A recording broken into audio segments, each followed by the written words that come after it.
But the idea of this session is to have a more informal discussion about what I hope will be some of the positives of the region.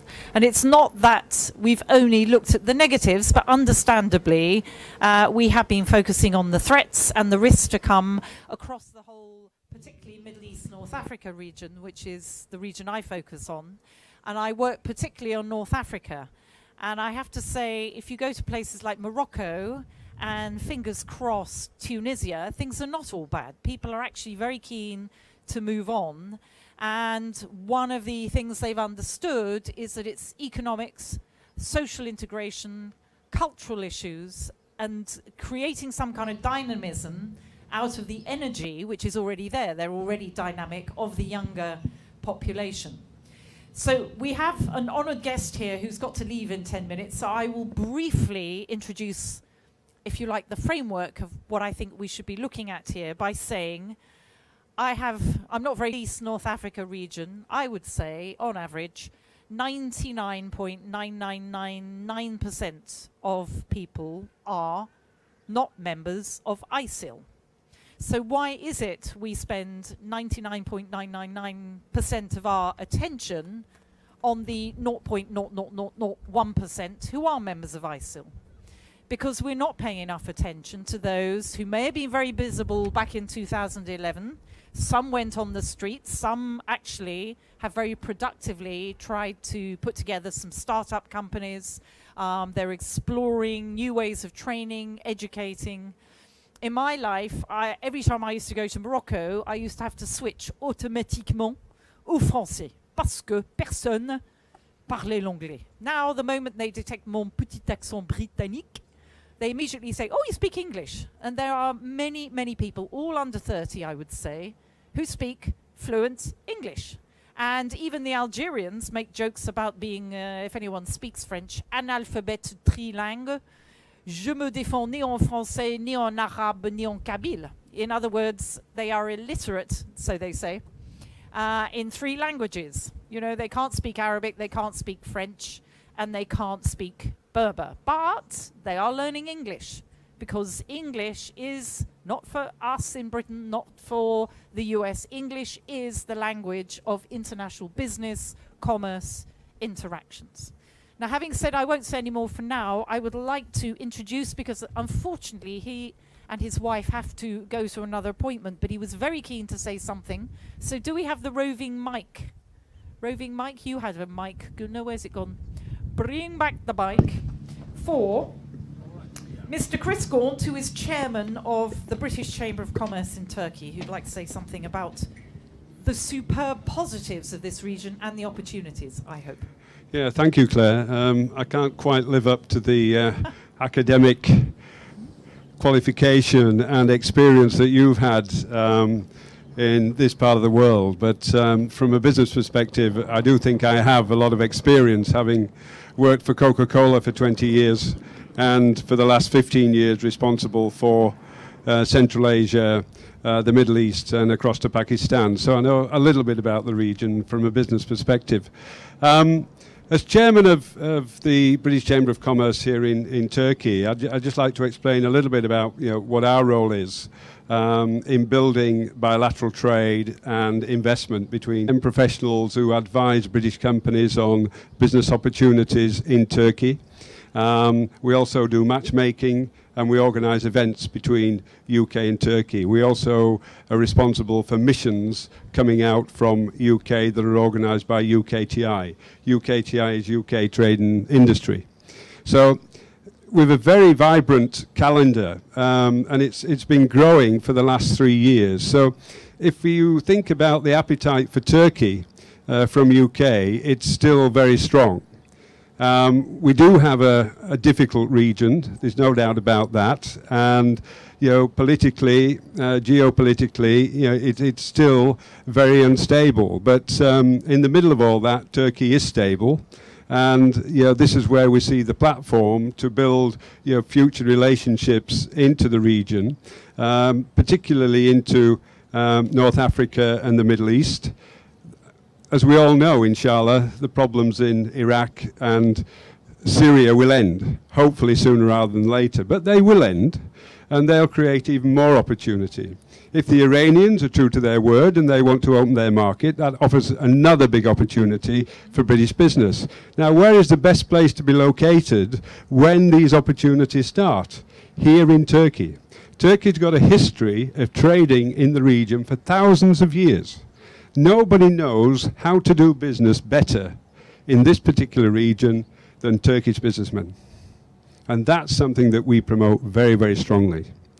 This is where the leverage is. This is why we recommend that UK companies, whether they're investors or they're looking for bilateral trade relations, is they partner with a good Turkish company. That's the best way to start doing business. And we're seeing more and more of that coming through.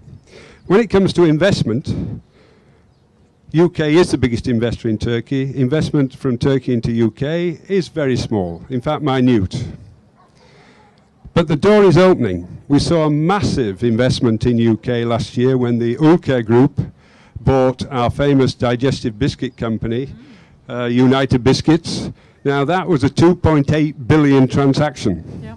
So this shows that some of the big Turkish companies are now beginning to look at UK and other Western markets to invest in. So they want to be global players. They don't want to be a local player. They want to add value to what they've already got, and they want to build global Turkish brands. And we in UK believe we can help them.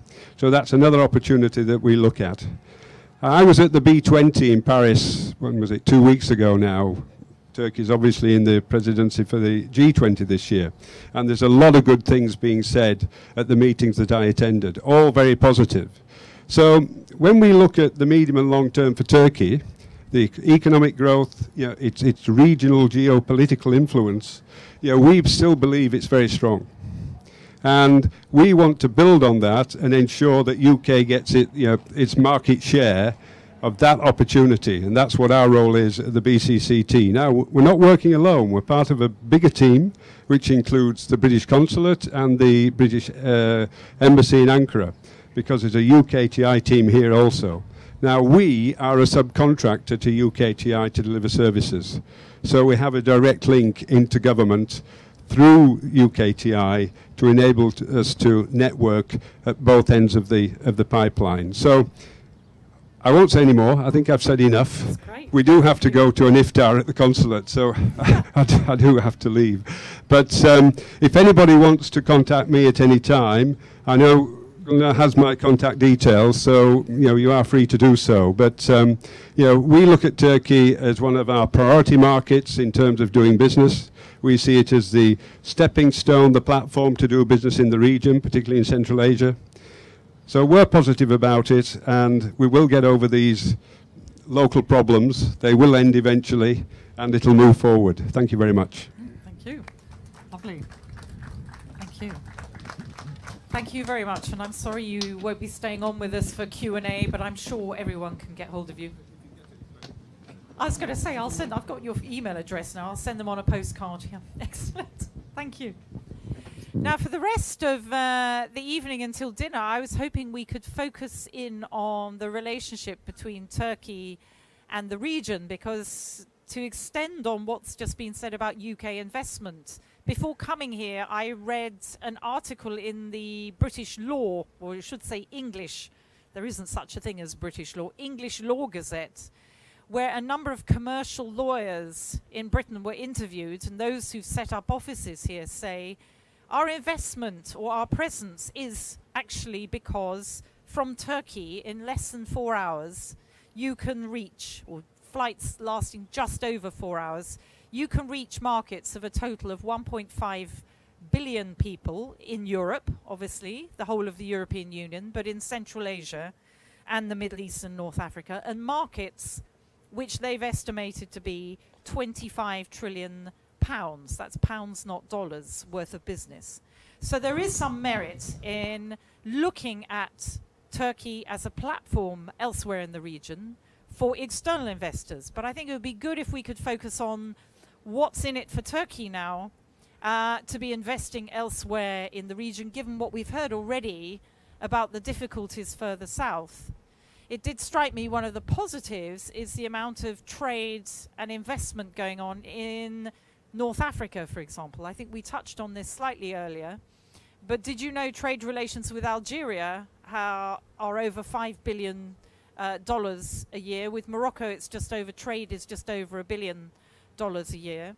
And it is true what the minister said about there being a Mediterranean culture which helps ease things in terms of business relationships in these regions. And since I work quite a lot on Euro-Mediterranean relations, the same sensitivities of not walking around the region and saying, we have something that, you know, you ought to adopt, holds true. But it holds true more for Europeans, I think, because of the colonial past in the region. Now, as we all know from the time of the Arab Spring, there was an awful lot in the press, particularly in the European press, about Turkey being the great model for the newly emerging markets and economies everywhere from Egypt to Tunisia. And I did note at the time, and subsequently, the president said, we are not walking around the region saying we're a model. We are visiting different parts of the region to offer assistance for that model. So in the period from 2004, which preceded the Arab Spring, to 2012, exports, Turkish exports to MENA and the Caucasus area doubled from 16% to 34% of the total. And of course, because of the difficulties in the Arab world, it's plateaued out, partly because in places like Libya, where Turkish companies had construction contracts before Gaddafi was removed, then came back and started again, and have also had to leave since. So there's 2 lots of construction deals haven't been completed. I did read an interview with one of them saying, okay, we've got to ship everybody out of here again, but we will be back. There is an understanding and a desire that those markets are there for the taking. So I suppose what I want to hear from you, because it's not supposed to be me throwing statistics at you here, is just to say I think there is a receptiveness to Turkish investments, particularly in North Africa. And looking into the areas I know well, places like Morocco, for example, I know young entrepreneurs. They have always said they have key problems. The key problems they have there is access to finance, mentoring to get from being a small business, a little startup who at most can employ 20 people, to become a medium-sized company employing 200 or more people. You need some help. It's not obvious to somebody who's, I've heard, is that the customers don't pay. I know a guy who's involved in marketing and his clients just don't pay. So are there any systems over here that could be shared, best practice? There's another one which is a real headache, which is bankruptcy in most Arab legislations is illegal. It's a criminal offense to go bankrupt. Nobody is allowed to fail unless you have a rich relative to bail you out. So who's going to try and fail? You've got to have an environment in which you can try and try again. I mean, my brother is a serial entrepreneur, and he was made bankrupt once, and he was a voluntary bankrupt the second.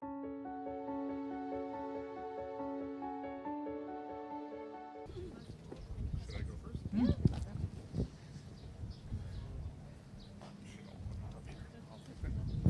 Good evening, everyone. This isn't a Q&A, by the way. It's a discussion. So I haven't got answers to everything. Carry on. All right. My name is Sean Cox. I'm the Director of International Academic Affairs. That's my title here. I'm responsible for the formal institutional relations of Bahçeşehir with its partners, and I also do development work for the foundation. Should I come up here? All right. Okay.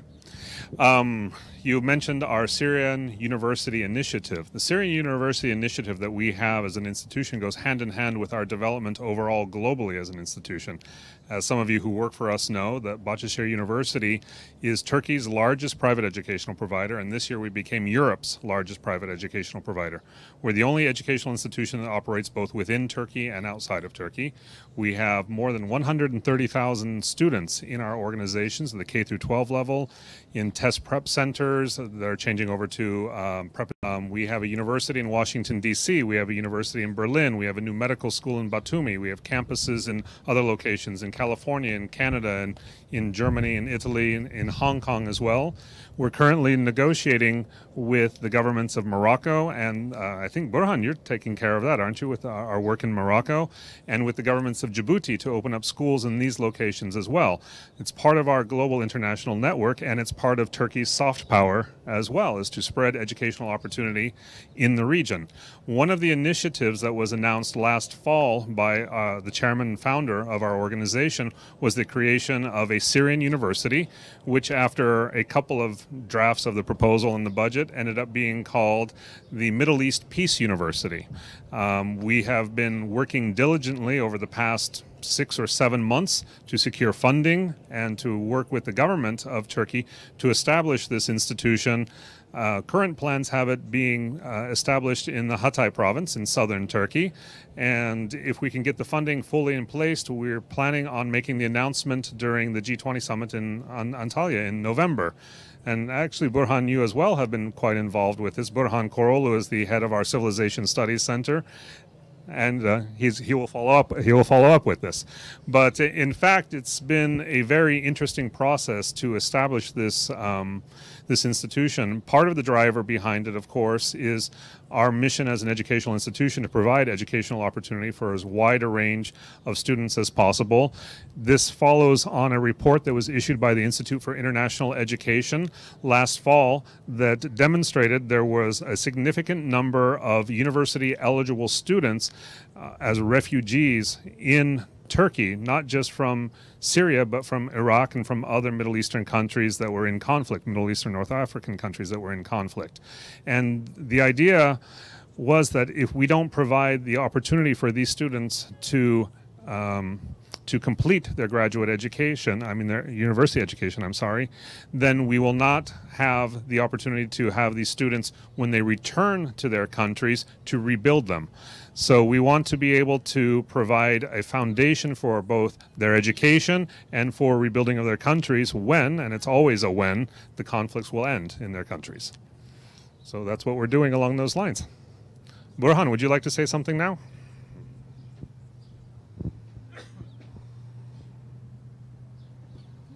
Thank you. Actually, just to complete the ideas that the lady started and also Sean continued, I think as you mentioned, the soft power is now what Turkey is trying to build in this region, including Middle East, Central Asia, Africa, all Africa, not just North Africa, and also Balkan states. So what Turkey achieved through, of course, its struggle for the last at least 50 years, we come to an idea that even if you don't have the natural resources and like oil and the region, by the way, I believe that having the oil is a good opportunity, good chance for Turkey to be able to develop this, intellectual and also, productive, especially after Turgut Özal, to share his these gainings with the region.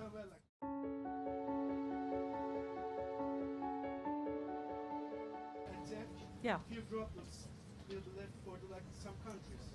Well, it depends how you do it. If you do it in a new business model where you're transferring technology, skills, expertise. And I'm saying that you need trust. Yes. And infrastructure. Well, you build trust by actually giving people something at the same time. If all you're doing is exporting things and taking up, this is why I think the Chinese model has a limit, because not only do they take up construction tenders around the region, they bring in their own workforce, which means I know in Algeria this has caused problems with Chinese workers fighting with Algerians because the Algerians feel they're depriving them of jobs. Whereas if a more enlightened way of transferring skills, training, technology were to be introduced into a model of clustering where everybody plays to their strengths for something which is greater than the sum total of its parts. So you don't just come in as a businessman and sell something, take a profit and run. You actually invest something in the local markets, which is good for you because you have a bigger market. If you're training people and creating more consumers, then the next time you have something to sell. Not necessarily, not on the scale needed at the moment. I mean, it's a big scale needed, but if you were just to, you know, put some money into training a small business, it wouldn't cost huge amounts of money, but it would actually have a knock-on effect. If what you were offering is what they needed, and if it actually helped create bigger markets for your expertise and product later. I'm not an economist, so you can shoot me down in flames, Membu. Well, I do share, obviously, the spirit of what you say, but I think it is a very conditional sort of sharing, because I think what you are saying, the scalability of what you're saying will require so much, is a hard sell. Yeah. So, yes, we can do it at some point, but it takes a lot of thinking and a lot of persistent effort. And I say this with two important, I think, relevant pieces of information. One, NATO last year asked me to systematically think about the economies of this region to see whether there is a way out. And I presented at Bologna, where I can't remember, it was, where is it in Bologna? Close to Bologna. It was a wonderful, nice sort of monastery-like place. And the other one is, I actually served for 5-6 years to found the first leading science park in Istanbul, attached to Istanbul Technical University. So I know how much, to what extent this innovation and high-tech culture can thrive, what the limits are, what the possibilities are, what the threats are. So it's really, even in a country like Turkey, even in a city like Istanbul, not easy. Okay? So with those two, let me just go through a few points.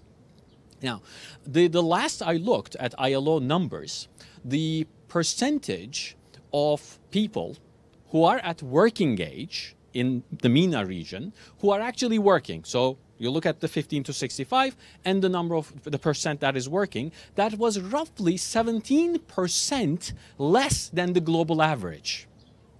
That translated, again, the last, if I remember correctly, roughly about 50 million plus people would need to be employed in that region so that it would catch up with the ratio that we have globally.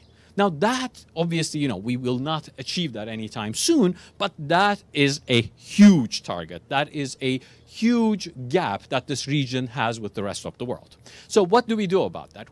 How do you get such massive numbers of people into employment? The one thing we know is, the one case we know is Asia. And unfortunately, the one in Asia, the story in Asia, is mostly about manufacturing. Manufacturing is where you get large numbers of people into the global labor force. For that, you require investment. Unfortunately, you cannot get scalable large numbers of people in employment on the cheap. It requires somebody to put in the capital into these countries. The problem with that, when you look at the Western investors, they rightfully say there is no legal system, there is no human capital that we find necessary to bring the capital in. So you are in this quagmire. They feel they don't have what it takes to go in there, and these countries can't get out of the deadlock they're in without the capital. So we have this deadlock. We are stuck in this state. The one way that I could think of when writing this paper where we can get out of this loop is, again, going back to the Chinese example, if you remember, they started with these special economic zones. They defined certain areas where they said, okay, here we will have a certain legal infrastructure and certainty to those institutions, the capital providers, to come in, and maybe we can bring in some of the people from this region to start producing and creating value. Then you can start scaling up maybe. But we do need those safe havens of trust where we actually have and it's more than just trust, it is actually legal certainty. It has to be, we have to say it's the legal aspect of it. You need to know that if you're putting your capital there, that it will be protected. That the law will be on your side, that you will know what you're getting into. So that is one, it requires capital. I don't think there is any other way to get this machine going. The other one, the one you are mentioning, is where can we do it actually at a low cost, not capital intensive, but through innovation, through entrepreneurship. I do realize the appeal of it because it actually says, well, maybe we don't need to put so much capital. Yeah. That brings me back to my experience here at mobility, money markets mobility. How many of those things have actually survived the rhetoric of 2011? Mobility, we have migrants drowning in the Med. Money, well, Deauville promised the earth and we didn't see it. And what's left? Markets. There's a little more market access. But what for if you haven't manufactured anything and, as you say, you know. So I do agree with that. But I think there is something to be said if on the European side and elsewhere in the region that if you can get some of the diaspora community who have been educated, work, have an understanding of management cultures, but there's no way around the legal side of things. I asked earlier about, you know, cleaning up bankruptcy laws and things. It's also the whole area of governance, I'm afraid, does not work in a lot of these places because it's all this, you know, that's the way it works. So, did that get caught on screen? Who's next? Yes, gentleman behind and then David at the front. Thank you.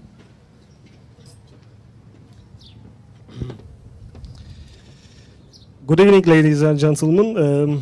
Let me introduce myself.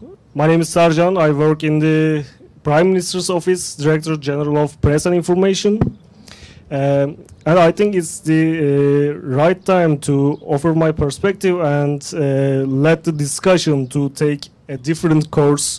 I think, so I'm not an economist, so I did not quite understand the concepts, quite get the message that these people here have been telling us. So let me offer you my perspective, which is related to some issues that were discussed in the first session about public diplomacy. So since there's a lot of people here dealing with public diplomacy and interested in soft power, and as the other fine gentlemen and women before me have mentioned, Turkey has a lot to share with the region. Its experience in democracy, in education, in its social capital.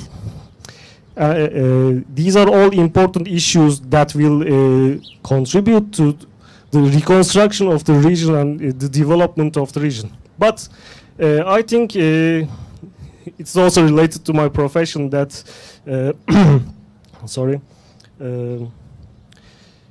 there's an important issue that needs to go hand in hand with Turkish experience and Turkish investments that will be diverted to the region, which is a Turkish narrative, which is a Turkish message to be conveyed. And it is what I will say is also related to what Mr. Farjan has said, the issue of trust. It will also, so such a Turkish narrative will firstly focus on cooperation. It has to focus on cooperation, and then it needs to look beyond the dynamics of conflict in the region, such as and others that worsen these crises. And Turkish narrative towards the region also needs to incorporate some elements that will help develop a mentality of win and let win, as well as live and let live in the region. I think since there are people here interested in soft power and public diplomacy issues, I would like to hear their ideas, their contributions about how Turkey can develop such a narrative that will helpful for the region. Thank you very much. Okay, thank you. I think if you pass on the microphone in the front row. Oh, you've got one. I've got one. Institutions, universities, and we listened to them, and we devised recently a report, and we made it public recently. It's in Turkish, unfortunately, but I have one copy for you especially. But it is extremely important that we need to open up, we need to know each other, and for this university level education is extremely important. I know Britain because I studied there, but we need to know each other. So when we say Arab world, extremely important. There is someone else from TICA as well, and he will talk on TICA's behalf. So I want to use his time. Okay, thank you very much. Where's the roving microphone? Well, you can just hand it over. Thank you. Thank you for that. Yes, exactly, yes. Well, nice evening. Yeah. Okay, I would like to first of all thank Professor Gülden Aybet for inviting me to attend this important event here today. And I guess I have learned quite a lot through two panels today, this afternoon. I just pick up the points left by Dr. Mustafa Şahin. I'm the head of department in TICA, which is in charge of half the world. It's a big area. For those who have no idea about TICA, I'd like to give you some very brief information about TICA. Before that, I'd like to say just one sentence about what is South Power, my understanding. South Power, as far as I know, is the instrument for winning hearts and minds, and with the instrument you possess. That's my understanding. TICA was the principal aid agency of Turkey. It was created in 1992, just immediately after the collapse of the former Eastern Bloc, and all the concern for the to have help those countries in the Caucasus, in Central Asia, in the Balkans, to have a smooth transition to market economy. This is the initial purpose of the creation of TICA. And since 2002, regarding what you have said, you portrayed a very, let's say, positive picture for the region. I hope we all wish we could also share your ideas, but unfortunately we should also keep in mind we also several challenges and difficulties on our, let's say, future, because today what we have is unfortunately the failing states or failed states. Yes. So what we have to have first in order to have such a bright future, we should first restart our efforts and also rebuild this state, and if there are, let's say, some state structures, let's say, empower them, and before having this done, we cannot have the promising, let's say, economic development or also human development. Unfortunately, when we look to the root causes of the uprisings in the Middle East, we talked about the unemployment of youth and also the political participation, but still most of the problems are there. Yeah. And unfortunately, there is not much effort on the side of the international community to answer these challenges. And given the, let's say, education problems at the same time, employment problems, first, in that respect, we should first start with rebuilding state institutions, but these state institutions should be inclusive. Yes. For example, we have this problem in Iraq. Unfortunately, we have this problem in Syria. And capacity building, it is mentioned by several participants about what kind of efforts that we should do in terms of capacity building, and also answering your questions. Before the Arab uprisings, there were efforts of Turkey in order to have some kind of economic integration in the region. First, by having some free trade agreements, because we had this customs union with the EU, but with other countries in the region, both in the Middle East at the same time, in the Balkans or also in Caucasus, Turkey tried to have kind of economic and spent 2 or 3 hours a week with kids from this school. I mean, 7 or 8 year olds, not teaching them necessarily, but helping them with their homework and everything else. And she said of all the things that she managed to borrow artworks and get the faculty cleaned up. This was a public faculty with no money. She got a language center from some business contacts put in the faculty. The single thing that made the difference was these students talking to these primary school kids every week, because they would look up to these 18-year-olds and say, you go to that really special faculty, it's really good, it's top notch, everybody wants to go there. And that kick-started people who'd never felt that they had any value. Having the next generation behind them really drove them on to be self-starters and say, okay, it doesn't matter I don't have wasta, as they call it. I haven't got friends or money.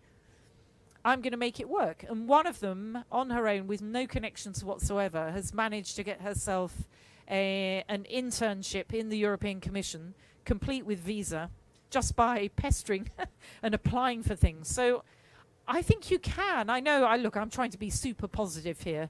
But if we're always super negative, if you look at the statistics for Egypt, I promise you, you wouldn't get out of bed in the morning. I mean, it is unbelievable what has to happen in Egypt. You know, there's about 10,000 jobs in the 5 minutes it takes you to turn your alarm clock off and get out of bed in the morning. I mean, it's scary.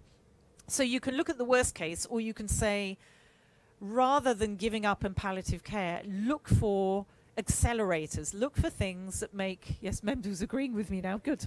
Oh, Jamie, right, feel good stuff. Excellent. And actually, you've got 5 minutes before we go to dinner, so this is a great way to wrap up. No, Claire, I simply don't have enough background to make a statement, but I really want to ask a question, if I may, based on what you've said and what the other excellent interventions also said. The issue is, and you've just come to this, is that there is this enormous youth bulge. There's a lack of jobs. You mentioned Egypt. And innovation, to some degree, as we all know, being high tech, may create a lot of added value, but doesn't create a lot of jobs. I mean, for example, as you know, there are studies now going around the United States and Europe that shows that, you know, high tech is going to put all of us out of a job eventually. Even in the financial markets now, the need for traders is going down, because the banks and the big financial houses can automate all of these type of things. So technology is not just hitting the blue collar workers, but increasingly the white collar workers, and ultimately we'll go to a world where essentially 80% of us will be raising the value of education. And of course about, you know, well confident young people who can start up. But the thing is, though, is at the end of the this great frustrated sort of reservoir of people who, even if they do everything right, simply are not